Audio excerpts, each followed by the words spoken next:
지난주의 말씀을 조금 보충하고 오늘 말씀을 전하겠습니다. 지난주는 시편 126편을 생각했습니다. 눈물로 씨를 뿌리는 자가 되자 하는 그런 말씀이었죠. 그래서 우리가 첫 번째로는 꿈 같은 일이 우리에게 일어났다는 것입니다. 그게 구원 사건입니다.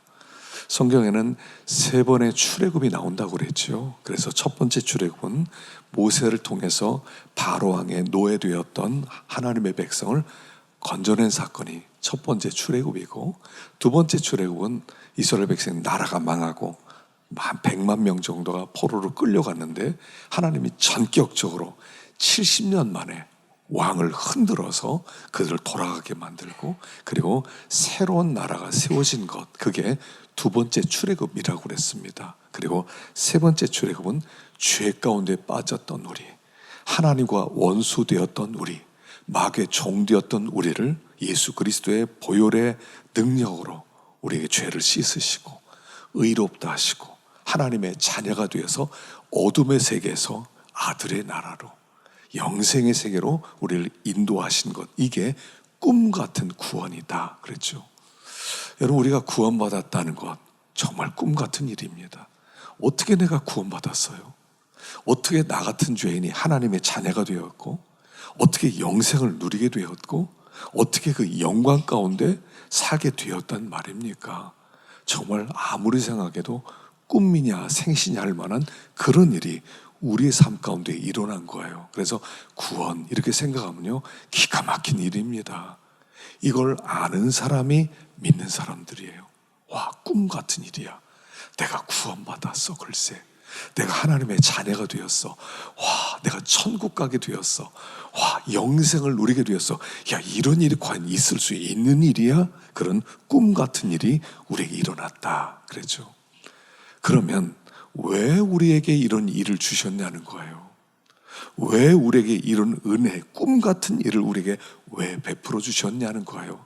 그냥 천국만 와라, 그 하나님의 뜻이겠습니까? 우리를 부르신 소망이 뭐냐는 거예요. 왜 불렀냐는 거예요. 그냥 불 가운데서 나온 것 같은 그냥 부끄러운 구원받도록 하기 위해서 우리를 구원하셨느냐? 그건 아니라는 거죠.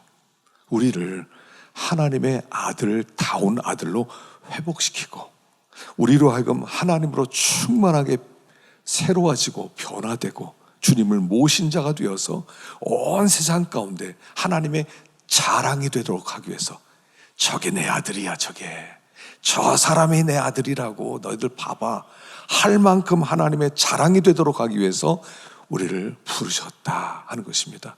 그렇다면 꿈 같은 일이 일어난 우리들이 해야 될 기도는 뭐냐? 그 기도가, 하나님 더 완전한 회복을 이루어 주십시오. 우리에게 더 놀라운 영적 부흥을 허락해 주십시오.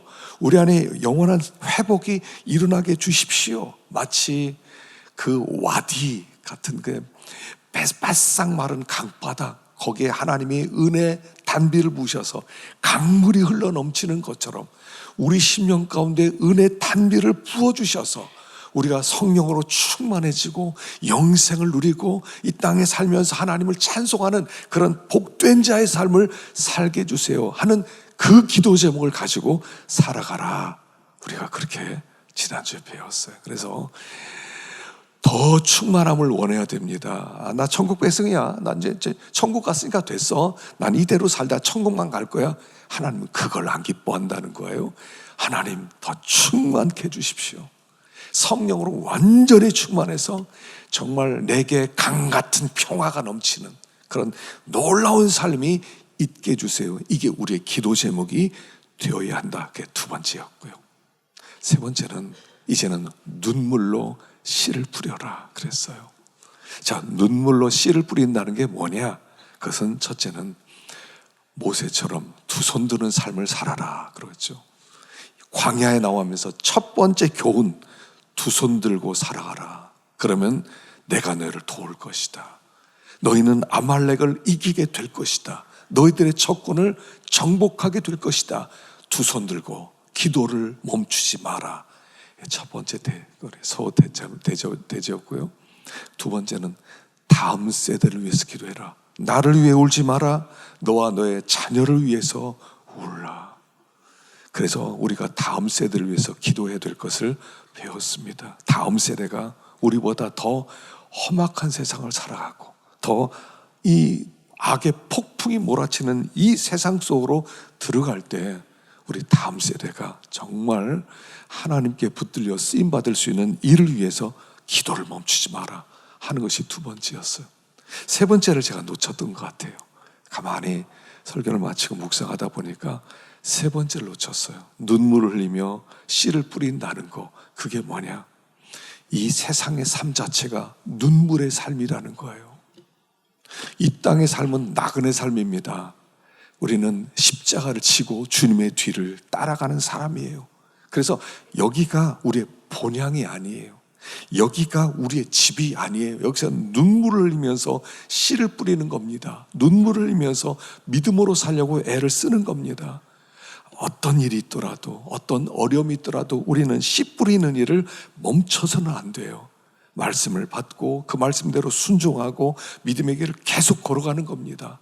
열매가 있든지 열매가 없든지, 누가 알아주든지 누가 알아주지 않든지 우리는 눈물을 흘리는 십자가를 지고 자기를 부인하고 이 길을 걸어가는 것이다. 그리고 주님이 그날에 부활의 영광을 우리에게 주실 것이다. 이 세상의 삶은요, 뿌리는 삶이에요. 뿌리는 삶이에요. 그 열매는 하나님께서 우리에게 주실 상이라는 겁니다. 그래서 바울이 내가 선한 싸움을 싸웠고 달려갈 길을 마치고 믿음을 지켰으니 이제 후로는 나를 위하여 의의 면류관이 예비되었으므로 나뿐 아니라 주의 나타나심을 사모하는 모든 자에게니라. 하나님이 우리에게 주실 영광, 그 열매는 주님이 우리에게 주실 의의 면류관, 생명의 면류관이라는 거예요.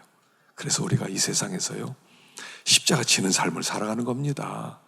그냥 성도의 존재 자체가 그냥 주님이 맡기신 십자가 지고 그냥 가는 거예요. 다른 사람이 뭐라고 하더라도요, 우리는 믿음의 길을 걸어가는 거란 말입니다.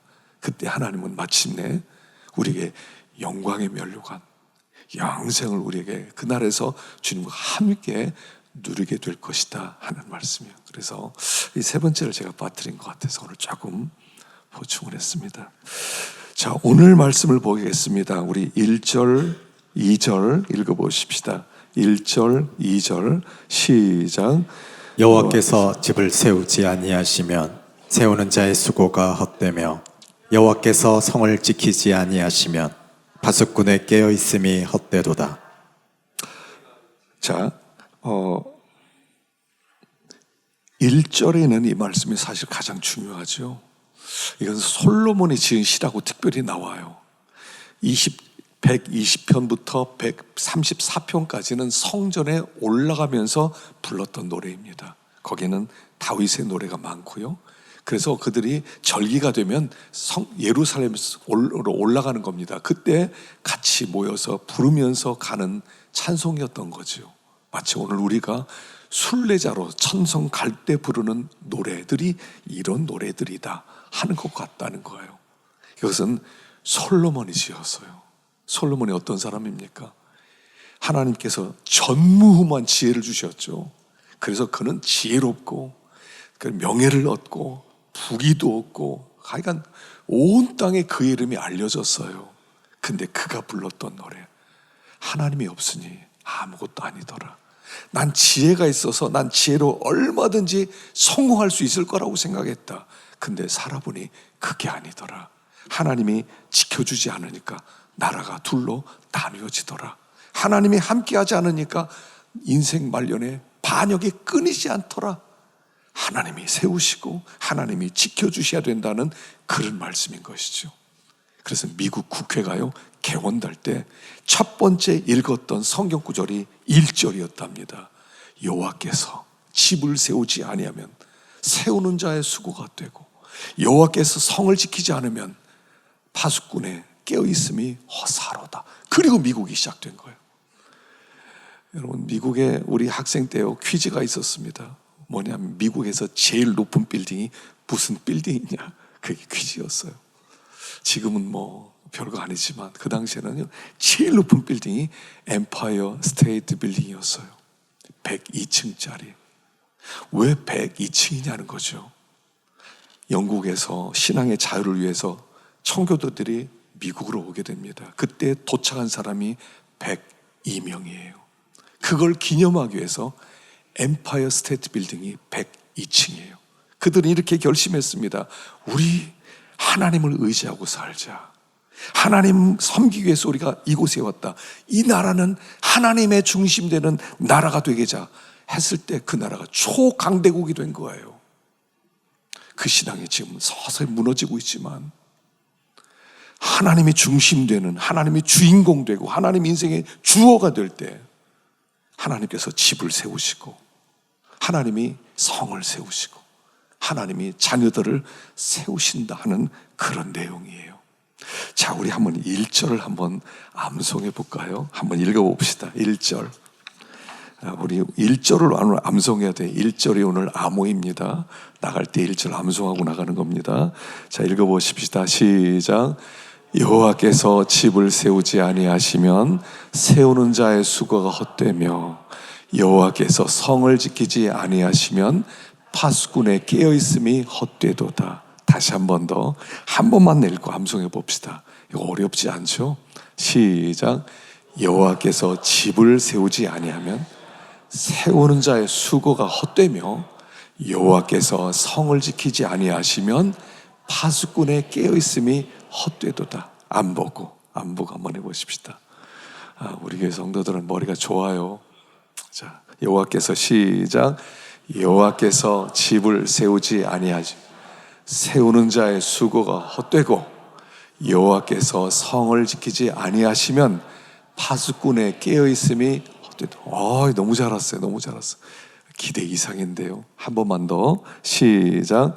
여호와께서 집을 세우지 아니하시면 세우는 자의 수고가 헛되고 여호와께서 성을 지키지 아니하시면 파수꾼의 깨어있음이 헛사로다. 자, 우리 또 반씩 해봅시다. 반씩. 오늘 셋으로 나눕시다. 1팀, 2팀, 3팀 성가대. 자, 1팀, A팀. 자, 여호와께서 시작.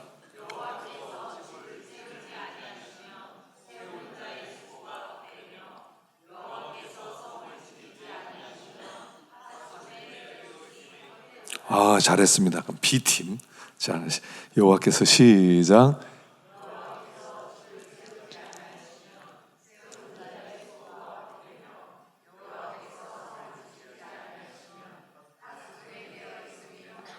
다음 성가대.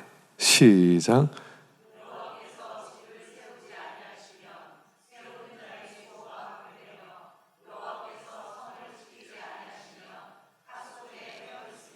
아멘. 자, 우리 다 같이 한번 해보십시다. 시작. 여호와께서 집을 세우지 아니하시면 세우는 자의 수고가 헛되고 여호와께서 성을 지키지 아니하시면 파수꾼의 깨어있음이 허사로다. 자, 여기에 보면요, 오늘 본문에 보면 인생의 가장 무거운 짐 3가지가 나와요. 하나는 뭡니까? 가정을 세우는 거예요. 가정을 세우는 게 어려워요. 2번째 짐은 뭡니까? 일터를 지켜나가는 거예요. 3번째는 뭐죠? 자녀들을 어떻게 양육할 것인가. 이게 우리들이 가지고 있는 사실은 짐 3개가 전부예요. 요 3개 속에 모든 게 다 들어있어요. 근데 하나님께서 이 3가지 짐을 어떻게 질 것이냐 라고 말씀해 주는 거예요. 그래서 첫 번째, 가정을 세우기 위해서는 내 힘만으로 안 된다. 가정을 내가 노력하고 아침에 일찍 일어나고 저녁 늦게까지 자고 있는 힘을 다 하고 피땀 흘려 일해도 가정 세워지지 못한다. 하나님이 세워주지 않으면, 하나님이 주인공 되어주지 않으면, 일터도 마찬가지라는 거예요. 하나님이 성을 지키지 아니하시면, 내가 밤새워 지킨다고 해서 이 성, 이 일터가 지켜지는 게 아니라는 거예요. 하나님이 지켜주지 아니하시면. 자녀들도 마찬가지라는 거예요. 자녀들도 하나님께서 지켜주셔야 돼요. 하나님께서 써주셔야 돼요. 하나님이 써주셔야 우리 자녀들이 존귀하게 되는 것이지. 하나님이 써주지 않으면 우리 자녀들이요 영적 실업자가 되는 겁니다. 먹고 살 수는 있을지 몰라요. 그러나 하나님의 손에 붙들리지는 못하는 것입니다. 그래서 주인공은 하나님이시다. 그래서 여호와께서 주인공 3번이 나오는 거예요. 인생의 주인공 누구냐? 하나님이시다. 하나님이 우리 인생의 주어가 되시고 주인공이 될 때, 그때 우리가 하는 모든 일이 열매를 맺게 되고, 그리고 가장 안전하다 하는 그런 말씀을 하고 있는 것입니다. 그래서 우리는 조건과 상황을 보는 사람들이 아니에요.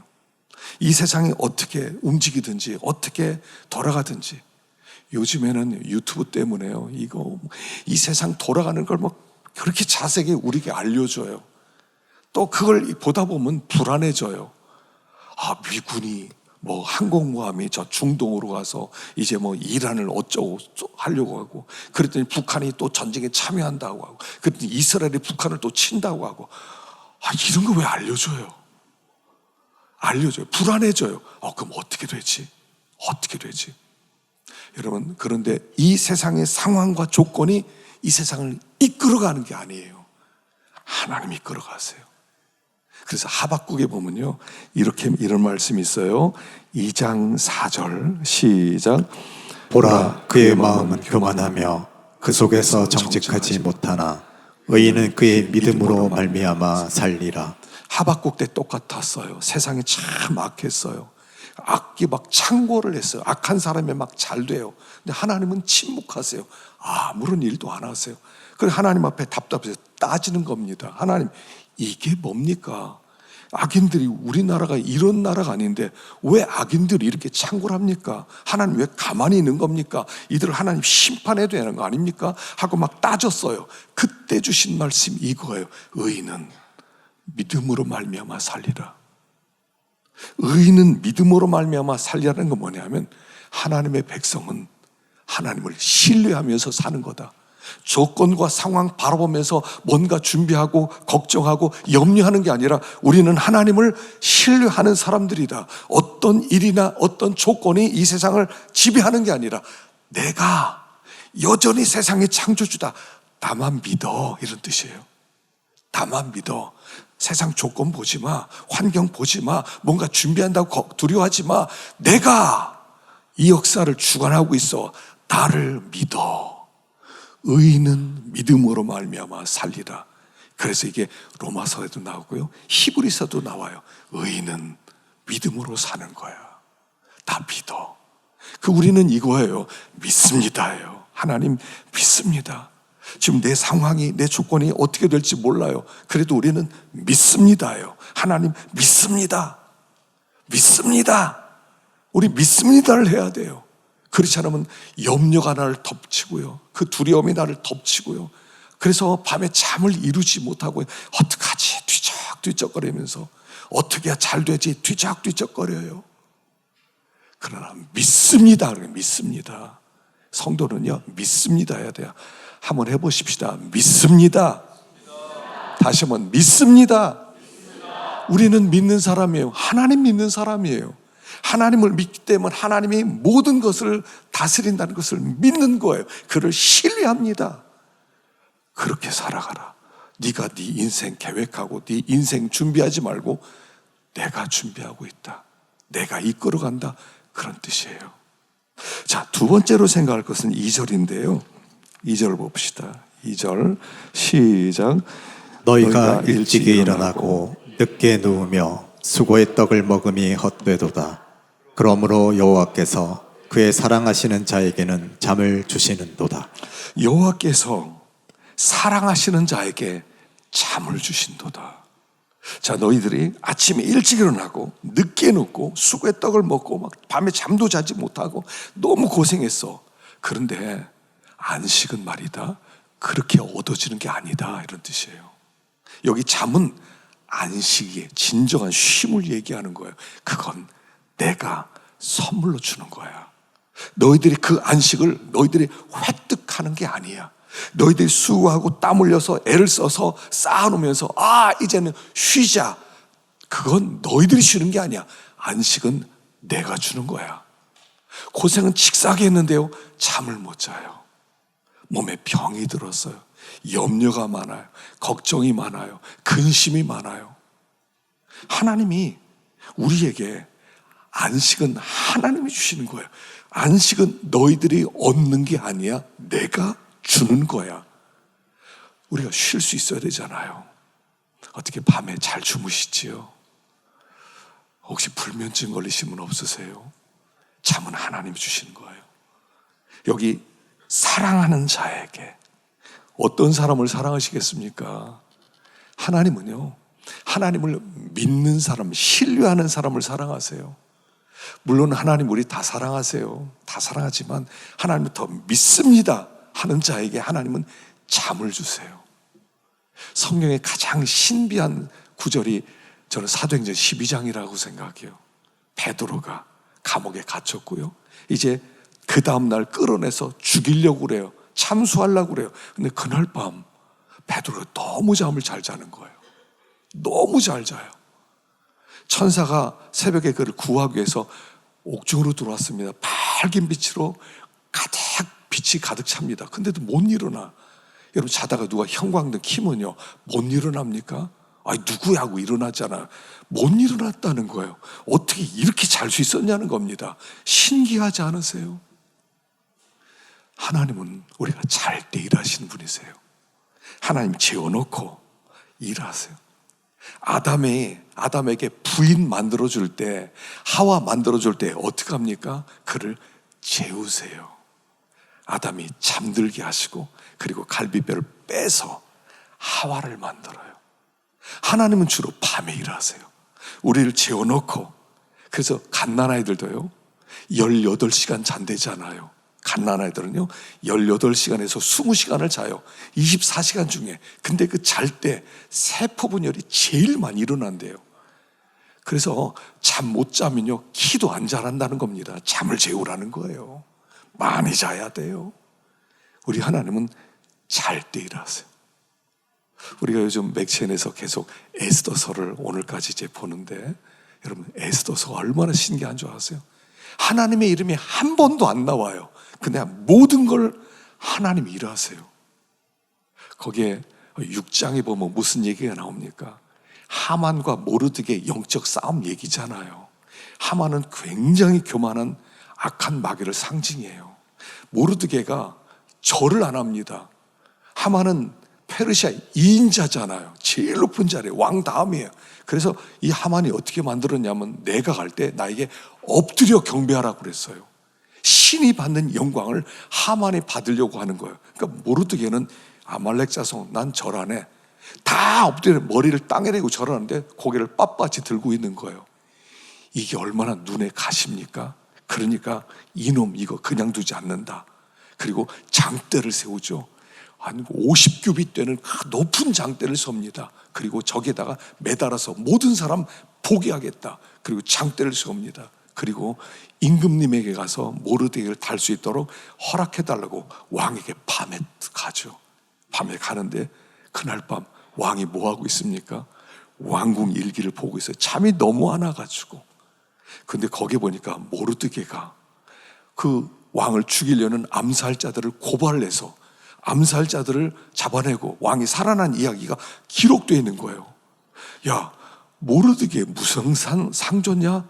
아무것도 안 줬는데요. 그러면 안 되지. 야, 밖에 누가 있느냐? 그러니까 하만이 모르드게 죽이려고 서 있다가, 예, 저 있습니다. 할 말이 있어서 왔는데요. 너 내 말 들어봐. 왕이 존귀하게 하기를 원하는 사람이 있으면 너 어떡할래? 그러니까 그런 사람이 있으면 나밖에 더 있어. 그리고 나서 임금님이 타는 황금마차에다 그를 태우고, 높은 대신 하나가 앞에서 말을 끌고 다니면서, 왕이 존귀하게 하기를 원하는 사람은 이렇게 한다, 이걸 외치게 하십시오. 그랬더니 왕이 뭐라고 그래요? 야, 네가 모르드게 데려다가 마차에 세우고 네가 돌아다니면서 외쳐. 그 밤에 모르드게 뭐 했을 것 같으세요? 제가 보니까 거기 모르드게 어떻게 나오진 않지만 잤을 것 같아요. 잤을 거예요. 하나님은 모르드게를 재워놓고, 그리고 모든 일을 밤에 이루시는 거예요. 아침에 일어났더니 하만이 와서 모르드게 불러내더니 황금마차에 타래요. 지가 고삐가 끌고 다니는 거예요. 하나님은 밤에 일하세요. 그게 안식이에요. 하나님은 하나님을 사랑하는 자에게 안식을 주세요. 여러분 잠잘 때요 편안하게 잘 수 있기를 축원합니다. 편안하게 주무세요. 걱정 너무 많이 하지 마세요. 걱정해도요 되는 게 아무것도 없어요. 걱정해서 일을 내가 바꿀 수 있다면 걱정해야죠. 근데 걱정해도 아무리 안 일어나요. 그냥 자는 거예요. 그냥 자요. 요새는 제가 설교 준비하다가 좀 잘 안 되면 자요.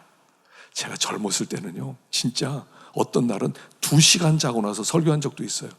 2시간 자고 설교 준비가 안 돼가지고 새벽 3시에도 교회 달려와가지고 하나님 준비가 안 됐습니다. 말씀은 좀 주십시오 이랬는데 요새는요 뭔가 좀 안 잡히네. 그럼 그냥 자요. 그리고 나서 하나님 새벽에 하나님이 일 깨워주세요. 그럼 그때 딱 보면요 보이기 시작해요. 하나님의 말씀을 주세요. 요거였구나. 여러분 잘 주무세요. 잠 못 자시는 분들 하나님의 은혜로 잘 잘 수 있기를 축원합니다. 자, 그래서요 시편 4편 8절 읽어봅시다. 시작. 내가 평안히 눕고 자기도 하리니 나를 안전히 살게 하시는 이는 오직 여호와이시니이다. 나를 안전히 살게 하시는 이는 오직 여호와시니라. 나 잘 거야. 일찍 잘 거야. 나 피곤하지 않을 거야. 나 잘 거야. 못 자요. 하나님 잠 주셔야 자지. 하나님 잠 안 주시면요 일어나도 찝찝해요. 그러나 하나님이 잠 주시며 일어나고도 꿀 같은 잠을 자게 하세요. 잠이 달아요. 여러분 이 잠이 단 거 많이 느끼셨어요? 잠이 달아요. 하나님 주시는 안식이라는 거죠. 자, 마지막 세 번째로 봅시다. 세 번째로 시작. 보라, 자식들은 여호와의 기업이요 대열매는 그의 상급이로다. 젊은 자의 자식은 장사의 수중의 화살 같으니 이것이 그의 화살통에 가득한 자는 복되도다. 그들이 성문에서 그들의 원수와 담판할 때에 수치를 당하지 아니하리로다. 자, 자식이요. 이 자식이 어떻게 해야 하나님께서 쓰시는 존귀한 자식이 되냐 말이에요. 우린 자식을 키울 수는 있어요. 공부도 시킬 수 있어요. 그리고 나서 좋은 대학에도 보낼 수 있을지 몰라요. 근데 문제는 하나님이 그 자식을 붙들어 주셔야 돼요. 여기 이렇게 나오죠. 이것이 그 4절에 젊은 자의 자식은 장사의 수중에 화살 같으니, 자식은요 여기 하나님의 기업이라고 나오죠. 기업이란 소유란 뜻이에요. 하나님의 것이다. 자식 내가 낳았으니까 내 거다? 아니에요. 하나님이 나에게 맡기신 거예요. 맡겼기 때문에 하나님께 돌려드려야 돼요. 돌려드릴 땐 뭘로 돌려드려야 돼요? 화살로 돌려드리라는 거예요. 너희 자식 하나님의 손에 들린 화살이 되게 하라. 여러분 이 화살의 특징이 뭐죠? 화살은 일단 내 손을 떠나는 거죠. 자식들은 나를 떠나게 돼 있어요. 자식은 떠나야 돼요. 자식은 떠나게 돼 있고요. 언젠가는 떠나요. 그래야 잘 된 거예요. 두 번째는 뭐냐면 화살은 반듯해야 돼요. 휘어져 있으면 안 돼요. 휘어져 있으면 화살이 똑바른 방향으로 가지 못해 휘어져 가게 돼 있어요. 그래서 화살 만드는 사람에 보면 반듯하게 만듭니다. 불을 피우고 그걸 반듯하게 잡고 그래서 반듯하게 만들고 뒤에 깃털 붙이고 반듯하게 날아가야 돼요.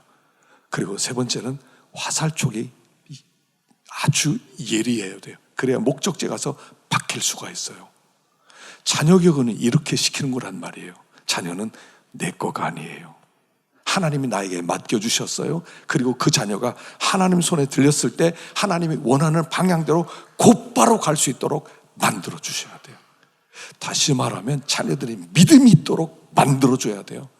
자꾸 아이들에게 먹고 살려면 어떡할 거야? 너 그래가지고 먹고 살 수 있겠어? 세상 살기가 얼마나 어려운 줄 알아? 돈 벌기가 얼마나 어려운 줄 알아? 그거 얘기하지 마세요. 아이들에게 하나님의 뜻이면 아멘, 하나님의 뜻이 아니면 노, 할 수 있도록 만들어줘야 돼요. 우리는 존재 자체가 하나님의 영광을 위한 목적으로 창조됐기 때문에 하나님께 영광 돌리는 삶을 살자. 하나님이 기뻐하면 그 길이 어떤 길이든지 믿음의 길을 가고 아니면 멈추고, 이것만 가르치면 아이들이 하나님의 손에 붙들린 화살이 될 수 있다는 거예요. 하나님의 손에 붙들린 화살 뒤에 하나님이 마음껏 쓸 수 있어요. 언제든 쓸 수 있어요. 그래서 여기 5절에는 이것이 그의 화살통에 가득한 자는 복되도다 그랬거든요. 그러니까 잘못하면 애가 많을수록 좋다 이렇게 오해하는데, 여기 그런 뜻은 아니에요. 가득했다는 것은 뭐냐면 충만하다는 뜻이에요. 원래 충만하다. 하나님은 온 천지에 충만하다 쓸 때 단어가 이 가득하다는 거예요. 그럼 하나님이 많다는 얘기입니까? 하나님은 한 분이지만 하나님은 한 분이 충만하신 분이라는 거예요. 아이를 기를 때 아이가 충만한 아이로 자라도록 하란 말이에요. 충만한 아이가.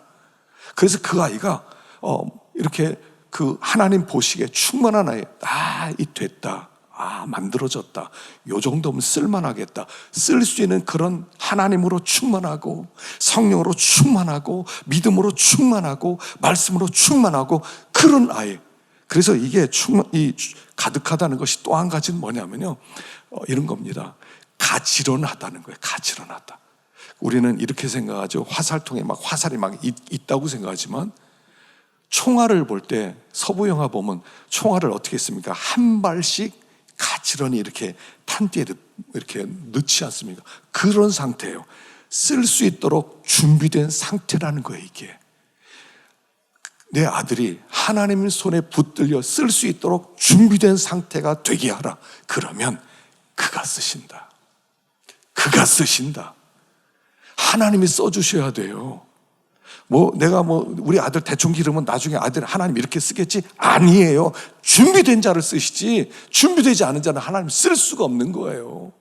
그래서 여기 뒤에 그들이 성문에서 그들의 원수와 담판할 때 수치를 당하지 아니하리로다. 그러니까 무슨 여기 성문이라고 하는 것은 뭐냐면 재판정, 공적인 자리를 얘기하거든요. 내가 거기서 어려움 당할 때 내 아들이 도와준다 이런 뜻이 아니에요. 우리 아들이 성문에서 공적인 자리에서 삶의 현장에 들어갔을 때, 그리고 거기에서 자기 역할을 잘하고 믿음으로 고백하고 증인된 삶을 살아갈 때 그 삶을 보면서 그게 그 부모의 영광이다, 열매다 이렇게 얘기하는 거예요. 우리 아이들을 내가 믿음으로 길러놓으면 그 아이들을 통하여, 야, 저 부모가 누구야? 어떻게 저렇게 믿음으로 길렀지? 어떻게 저렇게 키울 수가 있었어? 누구야? 그럴 때 부모의 믿음이 증명되는 것이다 하는 그런 뜻이에요. 부모의 믿음은 스스로 증명하는 게 아니에요. 자식이 증명해요. 우리 아이가 믿음으로 살 때 그 부모의 믿음이 자녀에게 이어지는 거지, 그 아이의 믿음이 그냥 자랄 리가 없어요. 부모의 믿음이 그 아이에게 들어갔기 때문에 그 아이가 그렇게 하나님의 손에서 화살이 되어서 하나님이 기뻐하는 대로 그 방향으로 달려나가서 쓰임 받는 거지.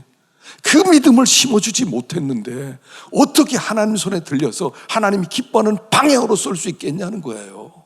지금 그 얘기를 하는 거예요. 자녀를 양육한다는 것은 짐진 것과 같아요. 여러분 어려우시죠?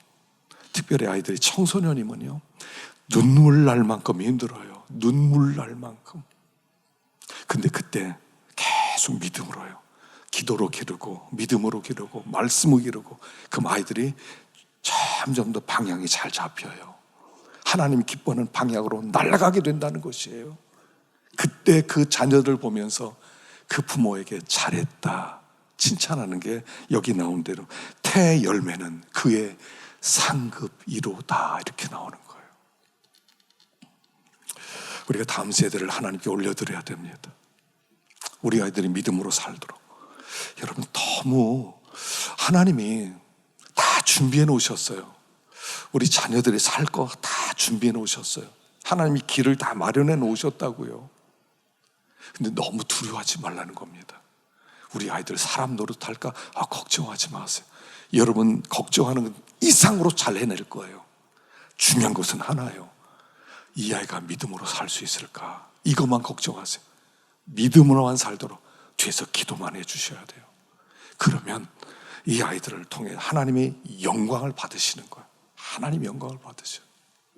그래서 무거운 짐을 지고 가지만 하나님이 주인공 때문에 하나님 그분만 높이고 그분이 우리 마음 중심에 있게 될 때 우리 아이들 믿음으로 살아요.